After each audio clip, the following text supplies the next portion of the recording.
Hello everyone. आज की इस वीडियो में हम देखने वाले हैं कंसेंट के बारे में। बेसिकली कंसेंट का हम डेफिनेशन देखेंगे, देन टाइप्स ऑफ कंसेंट देखेंगे, कैसे कितने टाइप्स के कंसेंट होते हैं, फिर एक्सेप्शन क्या होते हैं उन कंसेंट्स का, या फिर रूल्स ऑफ कंसेंट क्या होते हैं। तो सबसे first of all definition part, consent क्या होता है। एक वॉलेंट्री एग्रीमेंट होता है जो कंपाइल और परमिशन देता है for some act to the person जिसको आप कंसेंट दे रहे हो। बेसिकली एक वॉलेंट्री एग्रीमेंट है, अगर सिंपल टू वर्ड्स में बोले तो, फॉर कंप्लायंस और परमिशन फॉर सम एक्ट।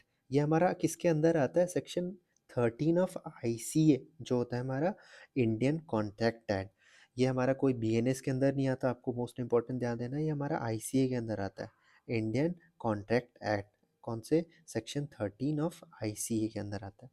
अगर अगर आप विदाउट कंसेंट अगर कोई एग्जामिनेशन या ट्रीटमेंट कर रहे हो, भले ही वो पेशेंट के बेस्ट इंटरेस्ट के लिए हो, तो वो हमारा असॉल्ट होता है बेसिकली, जो कि पनिशेबल है अंडर 131 बीएनएस के अंदर, भारतीय न्याय संहिता के अंदर हमारा असॉल्ट पनिशेबल है, भले ही वो बेस्ट इंटरेस्ट किसके लिए? पेशेंट के बेस्ट इंटरेस्ट के लिए हो तब भी स्टिल। ठीक है, तो ये था हमारा कंसेंट एंड दूसरा था हमारा असॉल्ट।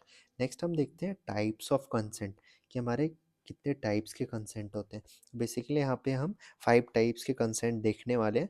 जो हमारा फर्स्ट होता है वो हमारा होता है इम्प्लाइड कंसेंट।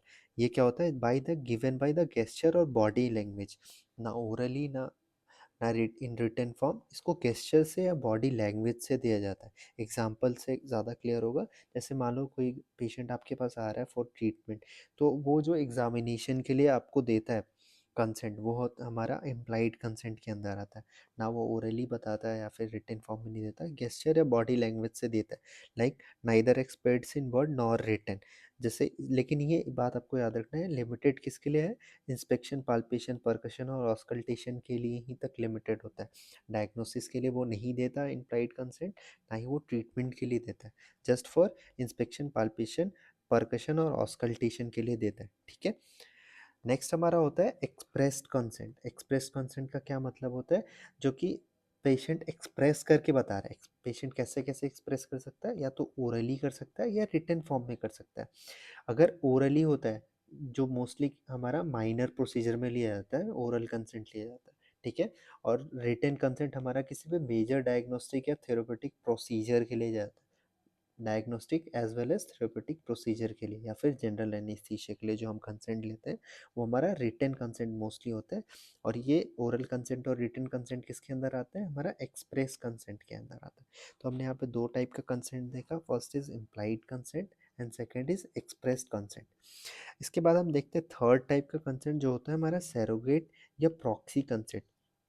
ये क्या होता है? जैसा आपने प्रॉक्सी, ज़्यादा आप ऑब्वियसली काफ़ी ज़्यादा फेमस वर्ड है। इसमें क्या होता है कि किसी और की जगह पे आप कंसेंट दे रहे हो। लाइक अगर कोई चाइल्ड अंडर 12 एज है या फिर मेंटली इल है या फिर इंटॉक्सिकेटेड है, तो उसके गार्जियन उस पर्सन के जगह पे कंसेंट देते हैं, जो हमारा क्या कहते हैं? सैरोगेट या प्रॉक्सी कंसेंट। ये हमारा थर्ड टाइप का कंसेंट था। जो हमारा फोर्थ टाइप का होता है, जैसे ओपन, जेनरिक या ब्लैंकेट कंसेंट कहते हैं। बेसिकली क्या होता है कि एक बार में ही सारा नेसेसरी प्रोसीजर या इन्वेस्टिगेशन के लिए कंसेंट दे देते हैं, लेकिन आपको याद रखना है कि ये इंडिया में प्रैक्टिस नहीं होता है। आपको इंडिया में सभी सेपरेट कंसेंट लेना रहता है, सभी सेपरेट प्रोसीजर के लिए। इसमें क्या ओपन गेट कंसेंट क्या होता था कि हम एक ही बार सारा कंसेंट दे देते हैं पेशेंट को या फिर हॉस्पिटल को, जब भी हम एडमिशन ले रहे हैं उस हॉस्पिटल में, तभी। ये हमारा होता है ओपन, जेनरिक और ब्लैंकेट कंसेंट। ठीक है। इंडिया में प्रैक्टिस नहीं होता है, मोस्ट इंपॉर्टेंट ना। हमारा लास्ट टाइप जो फिफ्थ टाइप है वो ऑथराइज कंसेंट होता है। मतलब आपकी जगह, मतलब आप कंसेंट नहीं दो या फिर दो या नहीं दो, कोई ऑथराइज्ड पर्सन लाइक कोर्ट या लॉ उस चीज़ के लिए कंसेंट दे देता है। लाइक आप कोई अक्यूज्ड हो, तो कोर्ट आपको अगर ऑथराइज कर देगा कि आपकी जगह, जिसको जिसको हम कहते हैं ऑथराइज कंसेंट। ठीक है। मान लो आप एग्जांपल अगर ले, जैसे आप रेप केस के किसी एक्यूज हो, तो आप कंसेंट अपने हिसाब से दो या नहीं दो, अगर कोर्ट आपकी जगह पे कंसेंट दे सकता है आपका मेडिकल एग्जामिनेशन करने के लिए। ठीक है। तो ये हमारा था ऑथराइज कंसेंट, फिफ्थ टाइप।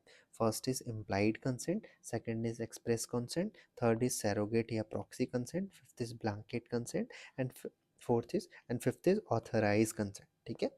अगर हम आगे देखें तो एक टाइप होता है इन्फॉर्म कंसेंट या फिर इसको कहते हैं डॉक्ट्रिन ऑफ इन्फॉर्म कंसेंट, जो कि मोस्ट कॉमन हमारे हॉस्पिटल्स में यूज़ होता है हमारे मेजर सर्जरी या फिर आप कह सकते हो माइनर सर्जरी के लिए भी कई बार यूज़ होता है बेसिकली, माइनर और मेजर सर्जरी के लिए। तो वो हमारा इन्फॉर्म कंसेंट होता है, तो उसके बारे में हम थोड़ा डिटेल यहाँ पे देखने वाले हैं कि वो कैसा होता है। तो सबसे फर्स्ट ऑफ ऑल क्या होता है, वो टाइप है किसका, एक्सप्रेस कंसेंट का। जैसा हमने पहले देखा था एक्सप्रेस कंसेंट क्या था, या तो ओरली हो सकता है या रिटन फॉर्म में हो सकता है, और ये काफ़ी ज़्यादा वैलिड ऑब्वियसली होता है और काफ़ी ज़्यादा यूज़ किया जाता है। तो रिटन इन्फॉर्म कंसेंट हमारा क्या है, टाइप ऑफ एक्सप्रेस कंसेंट है। इसमें क्या क्या होता है, सबसे फर्स्ट ऑफ ऑल कि इसमें डॉक्टर क्या क्या एक्सप्लेन करता है ये कंसेंट लेने से पहले। तो मोस्टली आप किसी भी प्रोसीजर या फिर किसी इलनेस के बारे में या फिर कोई प्रोसीजर करने के लिए कंसेंट लिया जाता है, तो उसका नेचर बताएगा डॉक्टर आपको, कंडीशन बताएगा आपका, नेचर ऑफ डायग्नोस्टिक टेस्ट बताएगा अगर कोई डायग्नोस्टिक टेस्ट के लिए ले रहा है, कि ट्रीटमेंट बताएगा कि क्या क्या ट्रीटमेंट ऑप्शन है अगर आपका कोई इलनेस है, या फिर अल्टरनेट प्रोसीजर आप क्या कर सकते हो, रिस्क बेनिफिट रेशियो क्या है उसका, एसोसिएटेड कॉम्प्लिकेशन या कॉन्सिक्वेंसेस क्या हो सकते हैं इस प्रोसीजर के बाद या डायग्नोस्टिक टेस्ट के बाद, प्रोग्नोसिस ऑफ ट्रीटमेंट क्या क्या है, और ड्यूरेशन एंड कॉस्ट ऑफ क्या होगा उस ट्रीटमेंट का। ये सारा चीज़ आप इन्फॉर्म कंसेंट के अंदर डॉक्टर आपको एक्सप्लेन करता है अगर आपको कोई इलनेस है या फिर कोई प्रोसीजर आपके ऊपर करना है तो। ठीक है, ये करने के बाद अगर आप, और एक और बात याद रखना है कि ये सिंपल और प्रॉपर लैंग्वेज में होना चाहिए ताकि पेशेंट इसको आसानी से समझ पाए और डिसाइड कर पाए कि उसको ये ट्रीटमेंट लेना है या नहीं लेना है, या डायग्नोस्टिक प्रोसीजर करवाना है या नहीं करवाना है। तो अगर अगर इसमें डॉक्टर जो पेशेंट होता है उसके तो ऑप्शन रहता है, या तो यस कर सकता है या नो कर सकता है। नो कैसे कर सकता है, अगर नो कर रहा है देन उसको कहते हैं डॉक्ट्रिन ऑफ इन्फॉर्म्ड रिफ्यूज़ल। ये भी आपको रिटन फॉर्म में लेना पड़ेगा पेशेंट से कि वो इस चीज़ को रिफ्यूज़ कर रहा है, जो ये ट्रीटमेंट को, तो उसको उसको हम क्या कहते हैं, डॉक्ट्रिन ऑफ इन्फॉर्म रिफ्यूज़ल। ये भी पेशेंट के पास अधिकार होता है बेसिकली कि वो आप प्रोसीजर या ट्रीटमेंट को रिफ्यूज़ कर सकता है। लाइक काफ़ी सारे एग्जांपल होते हैं, लाइक अगर किसी को लग रहा है कि हम ये प्रोसीजर करेंगे तो हमारी बची हुई लाइफ भी ख़त्म हो जाएगी, तो वो कई बार मना कर देते हैं ट्रीटमेंट के लिए कि जैसा है चलेगा, जितने दिन चलेंगे ठीक है। तो हमारा वो किसके अंदर आता है, डॉक्ट्रिन ऑफ इन्फॉर्म रिफ्यूज़ल के अंदर। ठीक है, तो ये था हमारा इन्फॉर्म कंसेंट के बारे में। ठीक है, अगर अब इसके बाद हम देखेंगे कुछ एक्सेप्शन होते हैं इन्फॉर्म कंसेंट का, जहाँ पे इन्फॉर्म कंसेंट नहीं लेना रहता है या फिर नहीं लोगे तब भी चल जाएगा बेसिकली। इसमें क्या क्या आता है, इमरजेंसी सिचुएशन, मान लो आपका कोई लाइफ सेविंग सिचुएशन हो गया, पेशेंट को आप उससे इन्फॉर्म कंसेंट नहीं ले पा रहे हो, या फिर आपके पास टाइम नहीं है उतना, वो लाइफ सेविंग सिचुएशन बन गया आपके लिए, तो आप उस केस में इन्फॉर्म कंसेंट नहीं भी लोगे तो प्रोसीजर कर सकते हो। ठीक है, ये किसके अंदर डिफाइंड है, सेक्शन 30 ऑफ बीएनएस के अंदर। ठीक है, नेक्स्ट है हमारा थेरोपेटिक प्रिविलेज। अगर आप, ऐसा सिचुएशन बन गया कि अगर आप कर दोगे तो बेसिकली एनजाइटी हो सकती है, तो इसकी वजह से आप नहीं कर रहे हो फुल डिस्क्लोजर पेशेंट को, उसकी जगह पे आप उसके फैमिली मेम्बर्स को फुल डिस्क्लोजर डिस्क्लोजर दे रहे हो, तो बेसिकली इन सब केसेस में भी इन्फॉर्म कंसेंट नहीं ले सकते हो आप बेसिकली पेशेंट से, उनको सारा डिस्क्लोज़ नहीं करके आप फैमिली मेम्बर से सारा चीज़ डिस्क्लोज़ कर सकते हो। लाइक एग्जांपल ले तो कैंसर रिपोर्ट, अगर पेशेंट को अगर आप बता दोगे डायरेक्टली कि आपको कैंसर है, तो मे बी उसको एंजाइटी हो सकती है, उसको अलग अलग लाइक हाइपरटेंशन हो सकता है। तो ये सबसे कई बार बचने के लिए हम इन्फॉर्म कंसेंट नहीं लेते पेशेंट से, उसकी जगह पे हम फैमिली मेम्बर से ले लेते हैं बेसिकली। ठीक है, ये हमारा था सेकेंड। थर्ड अगर हम देखें कि थेरेपेटिक फेवर, मतलब पेशेंट, हमारे पेशेंट के पास अगर उसको फुल फेथ है डॉक्टर के ऊपर, तो वो क्या कर सकता है, अपना कंसेंट लेने का बेसिकली जो राइट होता है वो वेव ऑफ भी कर सकता है, लाइक मुझे इन डॉक्टर पे पूरा विश्वास है, तो उन सब केसेस में भी जो हमारा इन्फॉर्म कंसेंट लेने की नहीं ज़रूरत पड़ती है। ठीक है, नेक्स्ट हमारा था प्रिजनर्स के केस में, अगर कोई कन्विक्टेड पर्सन है तो उसके पास नॉर्मल पर्सन जैसा कोई भी राइट नहीं होता कि वो कंसेंट देगा तभी उसके ऊपर ये मेडिकल प्रोसीजर हो सकता है। तो वो उसके जगह पे हम, जैसे आपने पहले पढ़ा था, ऑथराइज कंसेंट के अंदर आ जाता है, उसके जगह पे कोर्ट उसका कंसेंट दे देता है बेसिकली। नेक्स्ट है पुलिस रिक्वेस्ट पे, अगर आप किसी एक्यूज का कोई भी मेडिकल एग्जामिनेशन हो गया, कुछ कर रहे हो, तो उस केस में भी उस एक्यूज से इन्फॉर्म कंसेंट लेने की ज़रूरत नहीं पड़ती। ये हमारा किसके अंदर डिफाइंड है, 52 बीएनएसएस, भारतीय नागरिक सुरक्षा संहिता के अंदर ये डिफाइंड है। पुलिस रिक्वेस्ट पे आप किसी भी एक्यूज का एग्जामिनेशन या फिर ट्रीटमेंट या फिर उसका कोई भी डायग्नोस्टिक प्रोसीजर कर सकते हो पुलिस के रिक्वेस्ट में। 52 BNSS के अंदर डिफाइंड है ये। नेक्स्ट हमारा कोई नोटिफाइबल डिजीज़ है, अगर कम्युनिटी के इंटरेस्ट के लिए आप क्या कर सकते हो, इन्फॉर्म कंसेंट ना लेके आप उस चीज़ को डिस्क्लोज कर सकते हो बेसिकली। ठीक है, ये था हमारा सिक्स्थ। नेक्स्ट लास्ट है हमारा मेडिको लीगल पोस्टमार्टम अगर कर रहे हो तो उस केस में भी आपको इन्फॉर्म कंसेंट नहीं लेना पड़ता किसी से भी, उसके रिलेटिव से भी। उस केस में आप डायरेक्टली आप पोस्टमार्टम करना होता है बेसिकली। ठीक है, तो ये था हमारा कुछ एक्सेप्शन। ठीक है, इसके बाद हम देखने वाले कुछ रूल्स होते हैं कंसेंट। ठीक है, जो भी बच्चे कुछ पॉइंट्स हमारे कंसेंट में हैं वो सारे इसमें ही कवर अप हो जाएंगे बेसिकली, किस केस में हमें कंसेंट लेना चाहिए, किस केस में नहीं लेना चाहिए। तो इन सारे रूल से सब कुछ क्लियर हो जाएगा। ठीक है, तो रूल नंबर 1 क्या कहता है कि जो कंसेंट होना चाहिए वो तभी वैलिड होगा अगर वो फ्री, वॉलेंट्री या फिर क्लियर इन्फॉर्म्ड होगा। ठीक है, वो किसी के इन्फ्लुएंस में या फिर फ्रॉड या मिसइंटरप्रिटेशन होगा तो वो जो कंसेंट होता है वो वैलिड नहीं होता। वो डिफाइंड है हमारा 28 BNS के अंदर। अगर इनमें से कुछ भी होता है, अगर फ्री नहीं होता, वॉलेंट्री नहीं होता, इनवॉलेंट्री होता, क्लियर नहीं होता या फिर इन्फॉर्म नहीं होता, तो वो हमारा इनवैलिड कंसेंट हो जाता है। ठीक है, या फिर किसी का इन्फ्लुएंस के कारण आप किसी कोई कंसेंट दे रहे हो या फिर फ्रॉड है या फिर मिस इंटरप्रिटेशन हो गया, मान लो आपको कुछ और प्रोसीजर करना था, आप उसने आपने किसी और वे में उसको प्रेजेंट किया जिसकी वजह से पेशेंट ने उसमें कंसेंट दे दिया, लेकिन बाद में जब उसे समझ आया कि ये तो कुछ और ही चीज़ थी, तो वो भी हमारा इनवैलिड कंसेंट हो जाता है। ठीक है, नेक्स्ट हम बात करें कि procedure behind routine physical examination के लिए हमें एक्सप्रेस्ड कंसेंट रिक्वायर्ड होता है। ठीक है, मोस्टली हम यूज़ कौन सा करते हैं, रिटन इन्फॉर्म कंसेंट इसमें। ठीक है, अगर आप रूटीन फिजिकल एग्जामिनेशन के बियॉन्ड कुछ भी कर रहे हो तो हमें एक्सप्रेस्ड कंसेंट चाहिए होता है बेसिकली। ठीक है, नेक्स्ट हम देखें कोई भी अगर रिटन कंसेंट हमारा जो भी होता है वो विटनेस के सिग्नेचर के साथ लिया जाता है। ये सबसे ज़्यादा इंपॉर्टेंट है। क्यों लिया जाता है, क्योंकि मेडिको लीगल प्रोटेक्शन के लिए। मान लो पेशेंट बाद में रिफ्यूज़ कर गए, नहीं मैंने तो ये किया ही नहीं है, ये तो हमारा इन्फ्लुएंस में है, किसी और के इन्फ्लुएंस के कारण या फिर मिस इंटरप्रिटेशन के कारण हमने साइन कर दिया था, तो उसके उन सब केसेस से बचने के लिए जब भी हम कंसेंट लेते हैं तो विटनेस के सिग्नेचर उसके साथ में लेते हैं कि इनके प्रेजेंस में इन्होंने ये कंसेंट हमें दिया है बेसिकली। ठीक है, ये था हमारा थर्ड।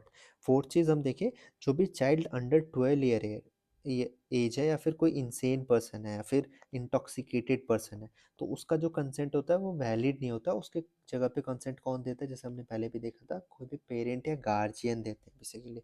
अगर कोई बच्चा लेस देन 12 ईयर्स है और वो मान लो किसी हॉस्टल में रह रहा है, तो उसके जगह पे उसके वहाँ पे लोकल गार्जियन के फॉर्म में कौन है, उनके वार्डन, तो वार्डन भी उस बच्चे के जगह पे कंसेंट दे सकते हैं। ठीक है, तो ये हमारा फोर्थ और फिफ्थ पॉइंट था। नेक्स्ट हम सिक्स पॉइंट देखिए जो काफ़ी इंपॉर्टेंट है, वो हमारा कहते हैं इमरजेंसी डॉक्ट्रिन, जो हमने पहले भी डिस्कस किया कि मान लो कोई पेशेंट अनकॉन्शियस है या फिर उसके कोई गार्जियन उस समय प्रेजेंट नहीं है और कोई लाइफ सेविंग सिचुएशन बन जा रहा है आपके सामने, तो डॉक्टर एक्ट कर सकता है विदाउट टेकिंग एनी कंसेंट। ये हमारा किसके BNS के अंदर आता है, 30 BNS के अंदर आता है। कोई लाइफ सेविंग सिचुएशन में डॉक्टर बिना कंसेंट के भी आगे प्रोसीड कर सकता है, लेकिन मेक श्योर कि वो लाइफ सेविंग कंडीशन होनी चाहिए। ठीक है, ये हमारा सिक्स पॉइंट था। सेवन पॉइंट अगर देखें, तो अगर कोई भी पर्सन मोर देन 18 ईयर है तो वो वैलिड कंसेंट दे सकता है अपना। वैलिड कंसेंट कौन सा, बियॉन्ड, जैसे हमने यहाँ पे देखा था, बियॉन्ड रूटीन फिजिकल एग्जामिनेशन, जो भी एक्सप्रेस कंसेंट चाहिए होता है वो बियॉन्ड आप 18 ईयर्स दे सकते हो। ठीक है, आप वो आपका कंसेंट वैलिड माना जाएगा। नेक्स्ट हमारा क्या, हम कोई भी डायग्नोस्टिक कंसेंट अगर हम आप किसी पेशेंट से ले रहे हैं, देन डजेंट मीन कि वो थेरेपेटिक कंसेंट होता है। दोनों चीज़ें अलग अलग होती हैं। कोई डायग्नोसिस के लिए आपको मान लो अपने MRI के लिए कोई कंसेंट लिया पेशेंट से, लेकिन आप उसको ऐसे नहीं यूज़ कर सकते कि थेरेपेटिक कंसेंट आपकी, उस कंसेंट को आप किसी IV लाइन चढ़ाने के लिए या फिर कोई दवा आप उसको इंजेक्ट कर दो, ये नहीं कर सकते हो। उसके लिए आपको अलग से कंसेंट लेना पड़ेगा, सेपरेटली लेना पड़ेगा कंसेंट दोनों के लिए। जैसे हमने पहले देखा था कि हमारे इंडिया में ये फॉलो नहीं होता है, जो कि ब्लैंक कंसेंट होता है कि एक बार ही कंसेंट दे दिया तो सब कुछ कर सकते हो। आपको हर चीज़ के लिए सेपरेट कंसेंट लेना पड़ेगा एवरी प्रोसीजर के लिए। ठीक है, तो ये था हमारा एट्थ पॉइंट। अब हम नाइन्थ पॉइंट की बात करें ऑटोप्सी से रिलेटेड। ऑटोप्सी में क्या होता है, मेडिको लीगल ऑटोप्सी अगर है तो आपको कोई कंसेंट लेने की ज़रूरत नहीं होती, जैसे हमने पहले भी डिस्कस किया था। लेकिन अगर पैथोलॉजिकल ऑटोप्सी है तो आपको रिलेटिव से कंसेंट लेना पड़ेगा ऑटोप्सी करने से पहले। जो 10th पॉइंट है कि अगर आप पार्टनर हो, बोथ हस्बैंड एंड वाइफ को कंसेंट देना पड़ेगा अगर कोई पार्टनर कॉन्ट्रासेप्टिव स्टरलाइजेशन ले रहा है या फिर आर्टिफिशियल इंसेमिनेशन ले रहा है, तो इन दोनों केसेस में हस्बैंड वाइफ दोनों का कंसेंट रिक्वायर्ड होता है। ठीक है। प्रेगनेंसी टर्मिनेशन में हम बात करें, अगर फीमेल मोर देन 18 ईयर्स है तो वो अकेले कंसेंट दे सकती है, और अगर लेस देन 18 है तो उस गार्जियन को कंसेंट देना पड़ेगा। लेकिन आपको ये याद रखना है कि अगर मोर देन 18 ईयर्स है तो अकेले दे सकती है, और इसमें हस्बैंड का भी अ, कोई कंसेंट नहीं रिक्वायर्ड होता है। जैसे आपने आपने पहले देखा था, देखो डिफरेंस कि कंट्रासेप्टिव स्टरलाइजेशन में रिक्वायर्ड होता है और आर्टिफिशियल इंसेमिनेशन में हस्बैंड और वाइफ दोनों का। लेकिन अगर टर्मिनेशन करना हो प्रेगनेंसी का तो फीमेल अगर 18 ईयर से ऊपर है तो अकेले कंसेंट दे सकती है उसके लिए। हमारा जो 12th पॉइंट है कि स्पाउस कभी डिनाई नहीं कर सकते किसी भी ट्रीटमेंट के लिए अदर स्पाउस के लिए। हस्बैंड अपने वाइफ के ट्रीटमेंट के लिए रोक नहीं लगा सकते और वाइफ अपने हस्बैंड की ट्रीटमेंट के लिए किसी चीज़ में रोक नहीं लगा सकते। वो हस्बैंड और वाइफ का इंडिविजुअल डिसीजन होता है बेसिकली। ठीक है। नेक्स्ट हम बात करें रूल नंबर 13 या फिर 13 पॉइंट का, क्रिमिनल केसेस में, लाइक एग्जांपल रेप केस में। रेप केस में क्या होता है, जो विक्टिम होता है उससे कंसेंट लेना मैंडेटरी होता है बेसिकली। ठीक है। क्योंकि ये हमारा किसके अंदर आता है, 184 BNSS। अगर कोई रेप विक्टिम है, अगर वो कंसेंट नहीं देती है तो हम उसका मेडिको लीगल एग्जामिनेशन नहीं कर सकते। किसके अंदर डिफाइंड है, 184 BNSS के अंदर। ठीक है। वहीं दूसरी तरफ हम बात करें एक्यूज्ड का, किसी मान लो criminal case like rape case में अगर किसी एक्यूज्ड का उसका कंसेंट मैंडेटरी नहीं होता, जैसे हमने पहले भी डिस्कस किया था, उसका कंसेंट मैंडेटरी नहीं होता, और ये किसके अंदर डिफाइंड है, हमारा 52 BNSS के अंदर डिफाइंड है। तो ये था हमारा क्रिमिनल केस में विक्टिम और एक्यूज्ड का डिफरेंस, कि विक्टिम को कंसेंट, विक्टिम से कंसेंट बेसिकली लेना होता है और एक्यूज से कंसेंट नहीं लेना रहता है, कोई मैंडेटरी नहीं है। ये 184 BNSS में डिफाइंड है, ये 52 BNSS में डिफाइंड है। तो एक बार हम इस जो भी हमने अभी डिस्कस किया एक बार हम क्विकली देख ले। तो हमने सबसे पहले कंसेंट का डेफिनेशन देखा जो होता है वॉलेंट्री एग्रीमेंट। अगर आप नहीं कंसेंट ले रहे हो तो वो असॉल्ट के अंदर आता है। फिर हमने टाइप्स ऑफ कंसेंट देखा, implied consent, express consent, surrogate consent, blanket consent and authorised consent. उसके बाद हमने इन्फॉर्म कंसेंट जो हमें मोस्ट कॉमनली यूज़ होता है, जो कि टाइप ऑफ एक्सप्रेस कंसेंट है, उसके बारे में देखा। बेसिकली कुछ एक्सेप्शन जो भी थे उसके बारे में देखा कि जो हमारे 7 एक्सेप्शन थे, इन केस में हमें इन्फॉर्म कंसेंट नहीं मिले तो चलेगा। उसके बाद हमने रूल्स देखे, बेसिकली कंसेंट किस किस केस में कैसे कैसे लेना रहता है, किस केस में नहीं लेना रहता है, कब वैलिड होता है, कब इनवैलिड होता है। तो ये था इस वीडियो को लेकर। तो that's all for this video. See you guys in a next video with a new topic.